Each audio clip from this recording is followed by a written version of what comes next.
Je vais commencer par la question d'emploi, la loi qui a été votée, puis je vais venir sur les détails.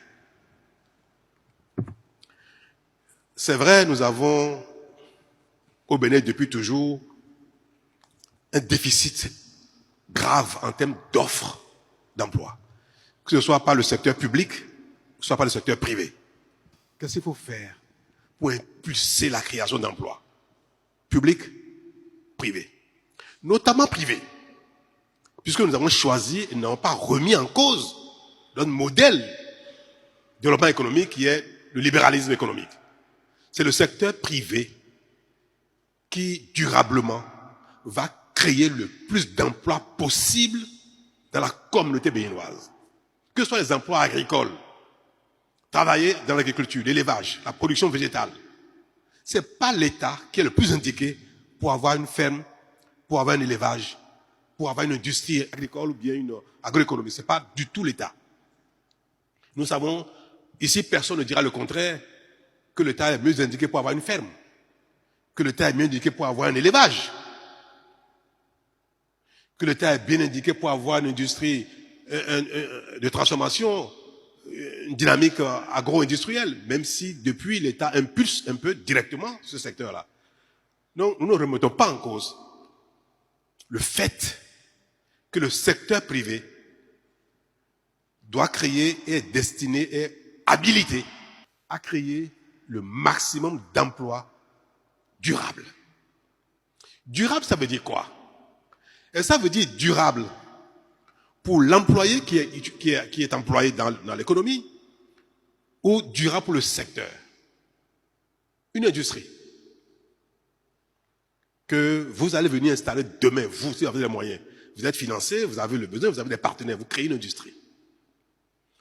Qu'est-ce qui est plus important pour vous? Et qu'est-ce qui fera que cette industrie va traverser le temps?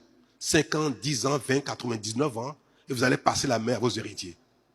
Est-ce que ça va être le fait que celui qui y travaille est rassuré d'avoir son emploi jusqu'à sa retraite? Ou bien c'est le fait que l'unité de production va produire et traverser le temps?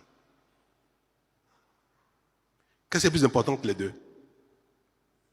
Pour le Bénin et pour vous-même, industriels, vous-même, investisseurs. On va parler franc. On va se parler, moi je n'ai pas l'habitude des langages politiques.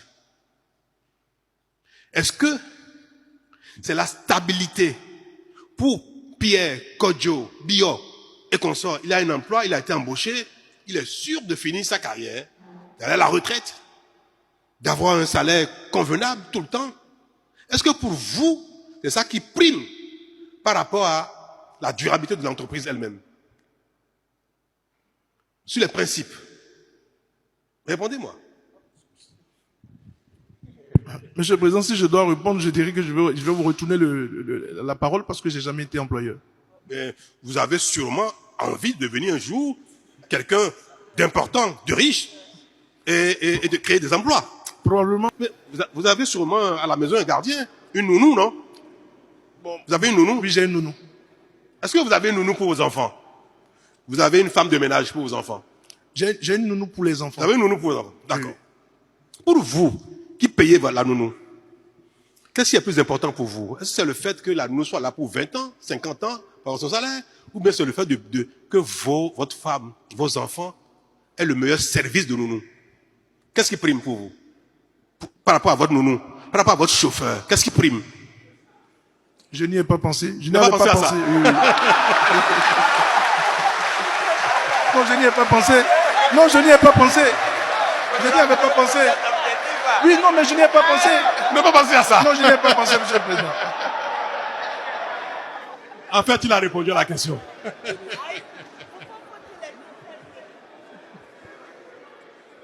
En fait, la réponse est gênante. C'est vrai. Pour un politique, la réponse est gênante. Et je vous concède ça. Ne répondez pas. Parce que si vous répondez, vous allez perdre des partisans. Vous allez perdre... Mais c'est vrai. C'est vrai. Et c'est la différence entre Patrice Talon et un acteur politique ordinaire normal. C'est la différence. Parce que le principe de fonctionnement des communautés, de fonctionnement de l'activité économique commerciale, si vous prenez des lois pour privilégier, là on parle cash, hein, on se parle cash. Si vous prenez des lois qui manifestement sont destinées essentiellement à protéger l'employé, personne ne viendra investir chez vous. Mais la vie est comme ça, on n'y peut rien. Et c'est la tendance des investisseurs. Si vous êtes syndicaliste, vous défendez l'emploi, le jour où vous allez créer votre entreprise, vous n'aurez plus du tout la même pensée que le syndicaliste. Or, qu'est-ce qu'on veut au Bénin? Moi, je veux qu'il y ait des milliers d'entreprises. Je veux qu'il y ait des milliers d'artisans. Je veux qu'il y ait des milliers de fermes. Je veux qu'il y ait des milliers d'élevages. Si ces entreprises, ces fermes sont au Bénin, ils vont plein de Béninois. Donc, qu'ils soient au Bénin, pour moi, est déjà suffisamment satisfaisant. Comment on fait pour que les gens viennent investir? Pour que les gens, les autres investissent? Pour que les conditions leur donnent la totale liberté d'investir? L'argent ne sait pas travailler par lui-même. L'argent a besoin d'hommes pour travailler.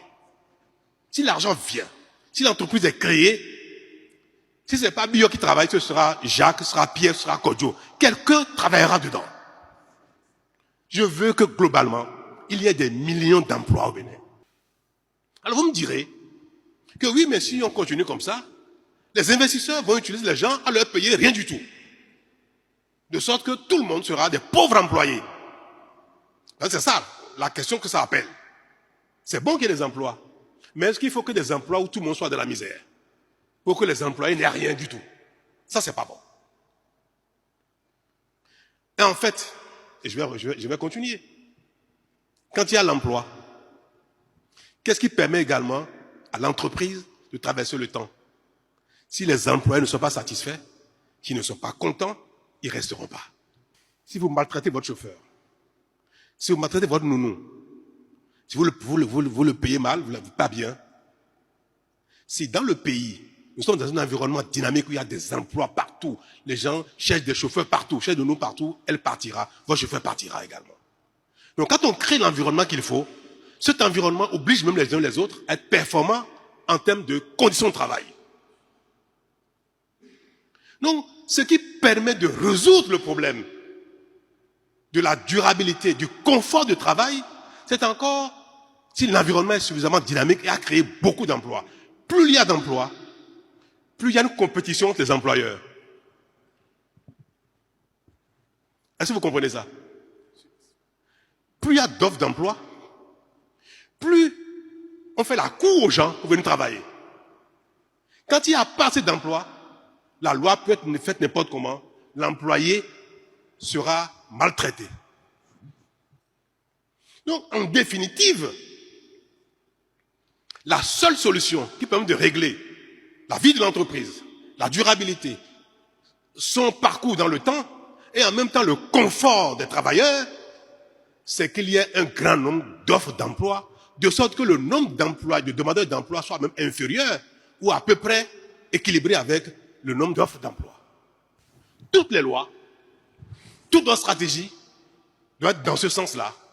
Faire tout ce qu'il faut pour qu'il y ait des milliers d'offres d'emploi, d'entreprises sur le territoire. Ça suffit. Le reste là, on n'a même plus besoin de légiférer. Pourquoi la plupart des pays socialistes communistes sont tombés? Pourquoi? Pourquoi les pays communistes ne sont pas devenus les puissances du monde? Ils sont tombés les uns après les autres. Parce que le modèle est trop social. Regardez aux États-Unis. Ils sont dans le plein emploi. Les États-Unis, c'est le pays où il y a le moins de lois qui protègent l'emploi. Ils sont dans le plein emploi. Le taux de chômage est très faible. Tout le monde part de partout pour aller travailler là-bas. C'est pour ça que j'ai dit un mot que j'assume. Je dis, je préfère déréguler l'emploi pour créer des emplois que de réguler l'emploi pour n'en créer point.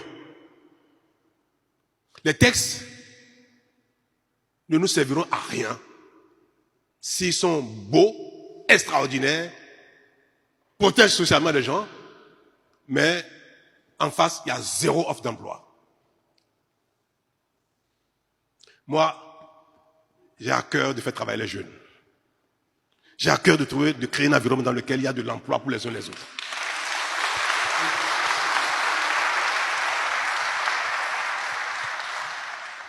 Et j'essaie de mettre mon expérience, un peu mes connaissances, au service de mon action dans la charge. Est-ce que j'ai de plus que vous? Et vous l'avez confessé tout à l'heure. Vous voulez accéder au pouvoir politique. Vous voulez créer des emplois. Vous voulez administrer le pays, vous voulez administrer les entreprises, et vous dites, je n'en sais rien de tout ça, je ne vais pas réfléchir à ça. C'est grave. C'est grave pour un homme qui a une vocation politique. C'est grave. C'est grave. Vous voulez gouverner le Bénin, des entreprises, des banques et comme tout ça là, et vous refusez même de réfléchir. Vous dites, je ne veux même pas réfléchir à comment faire pour que ce soit bien. C'est grave. Pas dit ce soir. Vous allez venir chez moi tous les soirs. Je vous offre 1 heure. Oui. Ah oui, je suis sérieux, hein. Guy Mitokpe, je vous prends un témoin. Tous les soirs, je vais consacrer 20 à 21 heures à Guy Mitokpe selon sa disponibilité pour venir échanger avec moi. On va travailler comme ça. Tous les jours.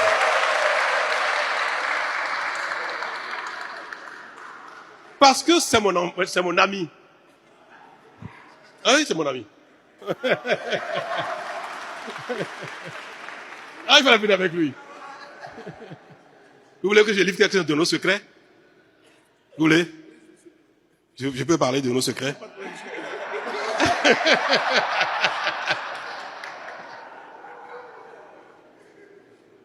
Est-ce que vous savez pourquoi M. Azanaï et moi on s'est fâchés? Le président Azanaï.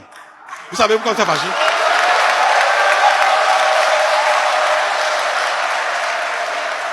Vous savez que c'est son ancien patron? Vous savez? Ok. Azanaï, c'est un ami à moi. C'est un frère. Jusqu'à là où je vous parle, c'est un frère. Je souffre de nos différends. Je peine du fait que je ne le vois plus, Azanaï. Et j'espère bien quand je vais quitter la charge, dès le lendemain, on se verra lui et moi, on va s'embrasser à nouveau. J'espère. Gouverner, c'est très difficile. Diriger, c'est très difficile. Et comme les jeunes, vous êtes acteurs économiques, acteurs sociaux, acteurs politiques, je vous passe un message. Vous qui avez la volonté d'aller exercer des fonctions politiques, le premier serment que vous devez faire à vous-même, devant votre miroir, à l'intérieur de votre chambre, c'est dire, si j'ai l'occasion un jour, je vais travailler en faisant fi de mes propos politiques avant d'arriver dans la fonction. Si la nature, le peuple, vous confie à vous son destin, dans la charge, soyez prêts à devenir impopulaire. Parce que la réalité, c'est autre chose. On vient d'échanger en direct sur un sujet important, très important. Une loi qui organise l'emploi et une loi qui donne tout, apparemment, à l'investissement. Et qui apparemment, sacrifie l'employé. C'est un sujet éminemment sensible, difficile à évoquer, difficile à défendre quand on fait le choix de l'investissement. Parfois, il y a des choses que jamais la masse ne comprendra. Vous avez beau avoir le don de la conviction, le don de l'éloquence, vous avez les mots qu'il faut en général, il y a des sujets que vous ne parviendrez jamais à faire comprendre ou à partager avec le grand nombre. Jamais. Et pourtant, il faut pouvoir les mettre en œuvre. Si j'ai un héritage à vous laisser, c'est celui-là. Avoir le courage des actions pertinentes, utiles, nécessaires, quand bien même elles sont impopulaires, quand bien même elles ne sont pas sur le titre d'être comprises en son temps. Vous avez évoqué, madame, le fait que il manque des marchés dans beaucoup de pays, dans beaucoup de communes ici. Ce qu'elle a dit sur Candy concerne beaucoup de communes. Ce qu'elle a dit sur les stades concerne beaucoup de communes. C'est pareil pour l'eau. Il y a des endroits au Bénin où il n'y a pas l'eau potable à boire. Nous avons des endroits où il n'y a pas l'électricité. Nous avons des endroits où il n'y a pas la connexion. Et tout à l'heure, il a dit comment on peut investir ici, durablement, si on a l'électricité aussi chère. Comment on peut créer son entreprise, son salon, son atelier, pour avoir des équipements qui consomment de l'énergie, et l'énergie devient l'essentiel de votre intrant. Et au prix où est l'électricité, vous ne serez pas compétitif. Vous n'allez pas pouvoir produire et vendre de la sous-région. C'est une réalité. Mais, chers amis, le Bénin n'a pas de pétrole, on n'a pas de diamant, on n'a pas de bois. Nous travaillons avec ce qu'on collecte sur les uns les autres comme TVA. Et je l'ai dit plusieurs fois. Le chapeau que vous portez, quand vous l'avez acheté, il y a eu la TVA dedans.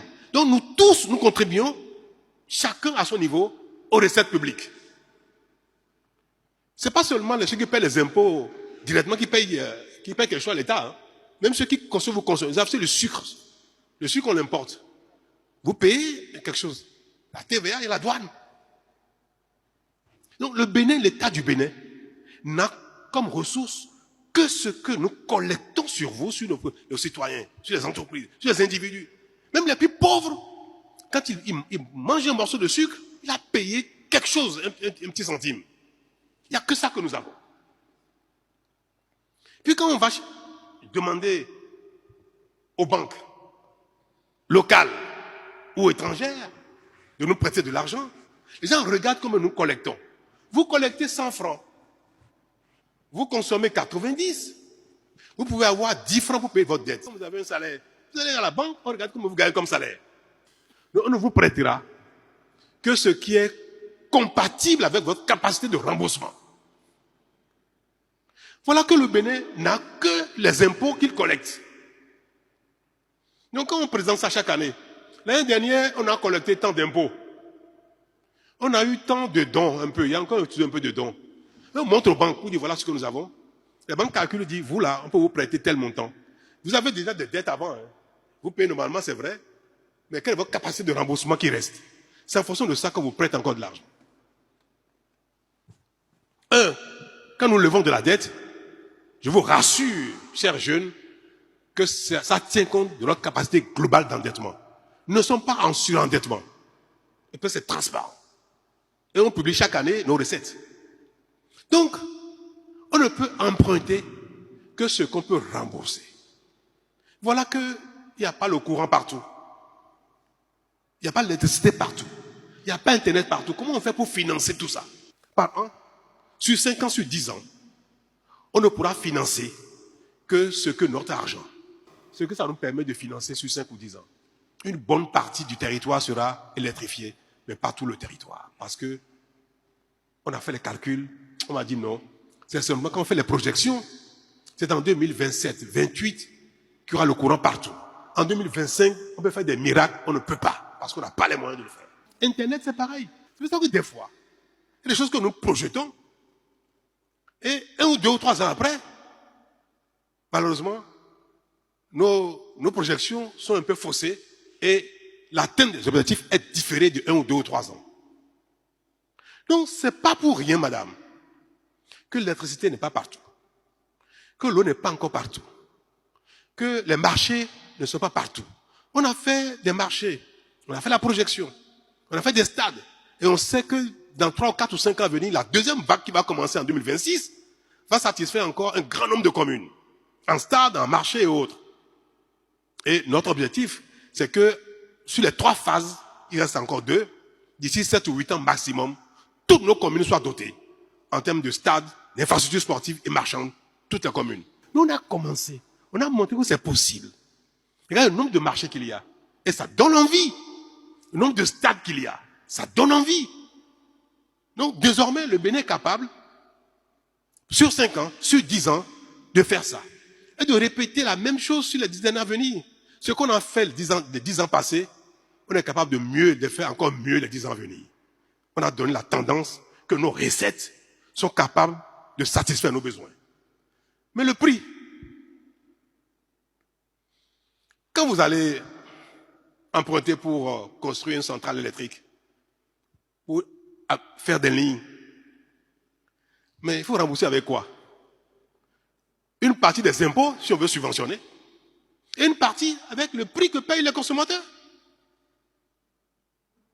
Donc l'électricité, le prix de l'électricité, c'est exclusivement lié aux besoins d'investissement financier que nous faisons, à l'entretien des équipements et au coût d'exploitation, au salaire, des temps et consorts. Donc quand on fait les calculs, on divise par le nombre de kilowattheures qu'on produit, le nombre d'abonnés qu'il y a, on regarde combien chaque kilowattheure doit être vendu.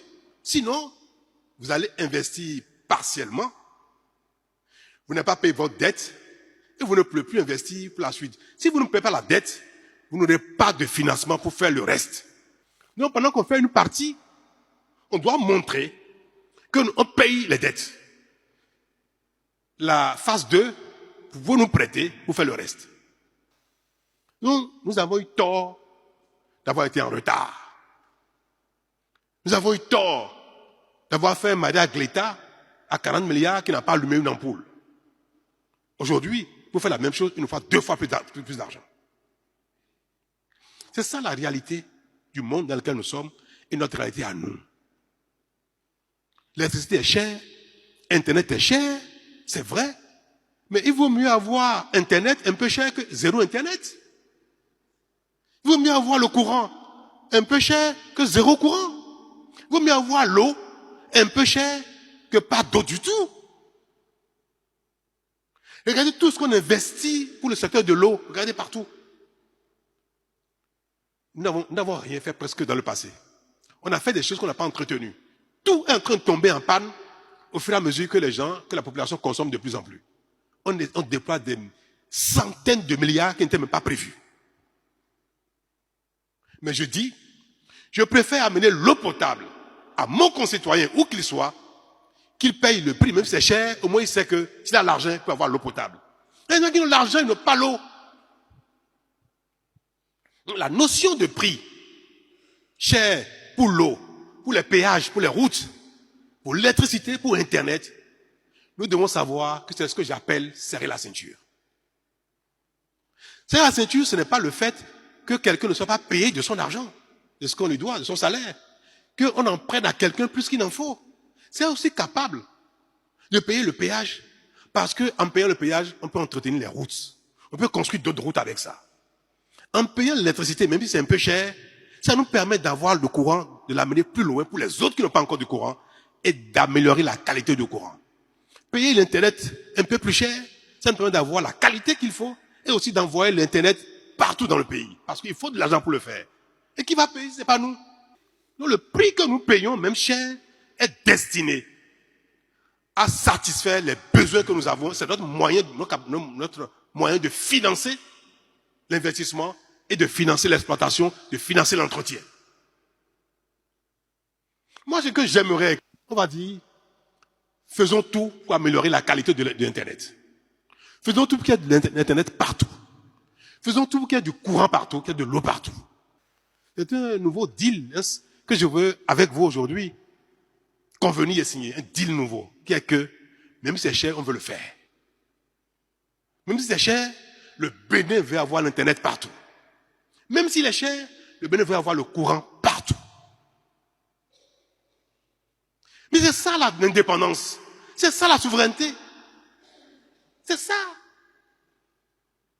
Nous ne pouvons pas dire, on est content d'être indépendant. 65 ans d'indépendance et continuer de tendre la main à ceux qu'on a chassés. L'indépendance, c'est payer de sa poche. La souveraineté, c'est payer de sa poche ce qui nous manque. Oui.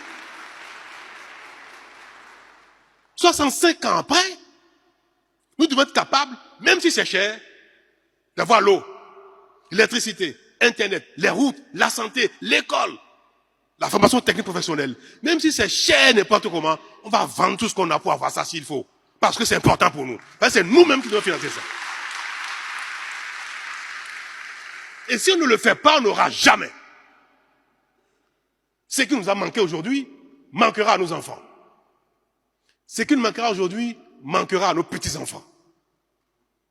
Si nous refusons de faire les efforts qu'il faut. Ça va limiter notre développement de notre entreprise, de notre PME, de notre atelier, ça va limiter le développement. Mais si on réussit à le faire en qualité, et que aussi le courant va partout dans les plus petits villages, les gens ne seront plus tenus de venir à Cotonou travailler parce qu'ils aussi ont le courant là-bas. Et je vais me développer moins parce que je peux être le courant. Et mon enfant, mon frère qui est au village, il va lui se développer. Parce que j'ai pêché le courant, mais ça a permis de lui amener le courant à lui aussi. Il va se développer. C'est ça, la dynamique communautaire. C'est ça la souveraineté. C'est ça l'indépendance. C'est ça la souveraineté. Est-ce que 65 ans après, nous sommes sur la bonne voie pour satisfaire tous nos besoins, avec nos efforts, avec nos salaires, même si c'est dur. Il ne faut pas chanter souveraineté, indépendance, fêter, danser pour ça, alors que ce que ça signifie, ce que ça traduit, nous nous éloignons de ça tout le temps. Nous ne faisons aucun effort. Mais ce qui est important aussi de faire, c'est de veiller à ce qu'il n'y ait pas de corruption. Si on prend vos impôts, on prend les dettes, et qu'on les détourne, on les bouffe, on en fait n'importe quoi, ça c'est grave. Donc la souveraineté, c'est tout ceci, instaurer la bonne gouvernance par les gouvernants. Ceux à qui on a confié le pays, ils doivent être capables de gérer avec responsabilité, sérieux, rigueur, sans détourner. Moi, quand je vois les gens, les Béninois, j'aimerais que leur principale récrimination, reproche, c'est les questions de mauvaise gouvernance. Mais on n'en parle jamais. Moi, ça me frustre de ne pas voir mes concitoyens donner plus d'importance à la bonne gouvernance qu'au reste. Le développement économique passe par l'effort nous-mêmes, la collecte de nos moyens, mettre ensemble nos moyens et bien les gérer. Et bien les gérer. Donc, lutter contre la corruption, lutter contre la mauvaise gouvernance et critiquer, faire attention, réprimer les détournements des ressources. C'est dans cela que je voudrais vous rassurer de ce que la loi, pour conclure, si il y a des aspects qui ne sont pas encore suffisamment incitatifs pour l'investissement, au contraire, il faut rajouter ça. Donc je vous demande à M. Guntobi de réfléchir pour voir qu'est-ce qu'il faut rajouter à la loi pour que ce soit encore plus incitatif pour l'investissement. On veut que les Béninois ne quittent pas ici pour aller investir ailleurs. Regardez ce qu'il faut enlever encore pour favoriser l'investissement. Ne regardez pas ce qu'il faut rajouter pour contraindre l'investisseur. Pour que l'investisseur se dise, dans la salle, il y a des gens qui ont leur propre PME, qui ont leur atelier eux-mêmes, qui ont leur industrie, qui ont leur business eux-mêmes. Vous, n'est-ce pas? Est-ce qu'on se sépare facilement d'un employé, d'un collaborateur qui est bon? Jamais. Quelqu'un dit jamais. Vous avez entendu? L'entrepreneur, l'investisseur ne se sépare jamais de son employé qui est bon. Même s'il est capricieux, l'employeur fait tout pour le satisfaire. Et ça, c'est une donne importante. Les entreprises, les fermes, les PME, l'atelier, celui qui a son salon de coiffure. S'il y a une coiffeuse qui est là, qui est très bon, elle a dextérité, tout le monde vient et on veut que ce soit elle qui coiffe. Cet employé-là, la patronne fera tout pour la garder, même si elle est capricieuse. Même si des fois elle vient en retard, elle va faire comme si elle n'a pas vu. Oui. Ce qui sécurise l'emploi, c'est la qualité de l'employé. Ce n'est pas les tests pour le protéger, c'est la qualité. Et ce qui fait le développement, c'est la qualité des prestations. Pour se développer, que chacun soit bon, il sécurise sa place. Celui qui n'est pas bon, c'est lui, on ne se sépare facilement de lui. Notre souveraineté, notre développement passe par le sérieux, la rigueur, l'investissement et des lois qui favorisent tout ça. Et que si chacun veut lire avec attention ces lois-là, veut faire des critiques sur ces lois, veut faire des propositions d'amélioration, il faut qu'on ait ça à l'esprit. C'est ça qui doit nous guider pour faire les commentaires sur la dynamique, la stratégie, les lois que nous prenons. Parce qu'on a un objectif, on veut que le Bénin se développe. si c'est ça le vecteur, le fil conducteur de nos stratégies, de nos lois, de nos réflexions, nous allons avoir les tests qu'il faut, nous allons faire les choix qu'il faut pour que le Bénin, dans 5, 10, 15, 20 ans, soit un pays développé et c'est à notre portée.